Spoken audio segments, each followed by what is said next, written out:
Assalamualaikum doctors. In this video, I am discussing the management of cerebral palsy abnormal movement.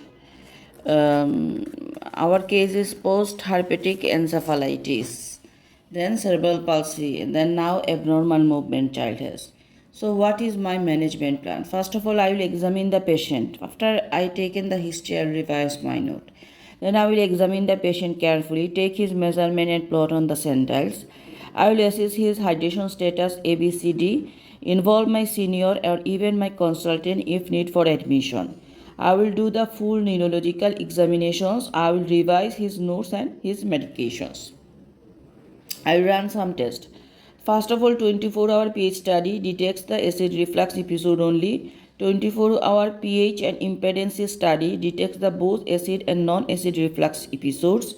Upper gastrointestinal contrast study or barium swallow detect the strength in the muscle contractions, anatomical defects, hiatus hernia and malrotation and pre-surgery. Then video fluoroscopic swallowing study done by speech pathologist or to evaluate the anatomy and physiology of the oral cavity, pharynx and esophagus. Okay. Esophageal manometry detect the pressure and constriction of esophagus. Flexible upper gastrointestinal endoscopy and biopsy detect the inflammation, eosinophilic esophagitis. So ABCD neurology revise his note medicine. The test are 24-hour pH study, 24-hour pH study and impedance study, upper gastrointestinal contrast study or barium swallow, video fluoroscope swallowing study, esophageal manometry, a flexible upper gastrointestinal endoscopy and a biopsy. What is the treatment we gave? Non-pharmacological treatment and pharmacological treatment. Non-pharmacological treatment is that review the feeding history. Okay. Reduce the feed volume if excessive for current weight. Small and frequent feeds. Trial of thickened formula like rice, starch, corn starch. Family history of atopy. Presence of eczema, pain on feeding. Consider trial of extensively hydrolyzed formula for 4 weeks. Consider amino acid formula if partial response or relapse after response. If breastfeed, trial of maternal cow's milk exclusion for 2 weeks minimum. Obese patient, weight management and healthy lifestyle choice. Pharmacological treatment is that treats symptoms but does not reduce the number of reflux episodes. Trial of alginate, Gaviscon we can give for 2 weeks. We can give H2 receptor antagonist ranitidine for 4 weeks. PPI, proton pump inhibitor for 4 weeks like omeprazole, lansoprazole, and esomeprazole. Refer if no response to treatment or recurrence on stopping treatment. Domperidone is no longer recommended for the child age below 12 years. Surgical treatment if refractory patient, Nissen fundoplication, surgical jejunostomy. Nissen fundoplication, okay. Tumor neurologist, gastroenterologist, physiotherapist, speech and language therapist, occupational therapist, social support lies with the school. So we remember non-pharmacological, pharmacological treatment and surgery, Nissen fundoplication and the multidisciplinary team we are telling. Also we CP related complication, gastrostomy tube we can give. If child has problem, then gastrostomy tube for cerebral palsy patient for deglutition purpose. Then we give the treatment of complication. What the complication occur in cerebral palsy patient? First of all, for recurrent UTI, intermittent catheterization, prophylactic antibiotic, oxybutynin. For constipation, high fiber diet, many fluids, washing the bowel with enema, hydrocephalus shunt management. We give the hydrocephalus shunt. Salivation hyacinth patch. For recurrent seizure, revise the antiepileptic with the neurologist.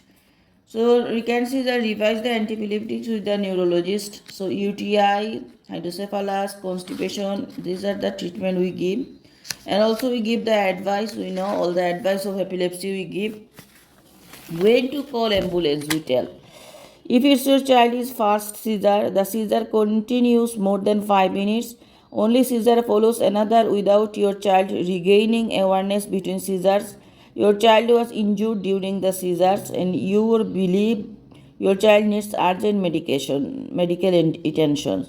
So we call the ambulance because first seizure more than 5 minutes.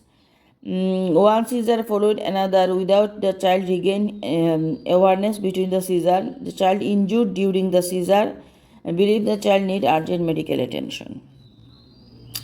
Can seizure cause brain damage? Most recurring seizures do not cause brain damage. There may be rare exceptions in the case of very prolonged, severe, and frequent repeated seizures, but the brain does not suffer any lasting ill effects after the seizure.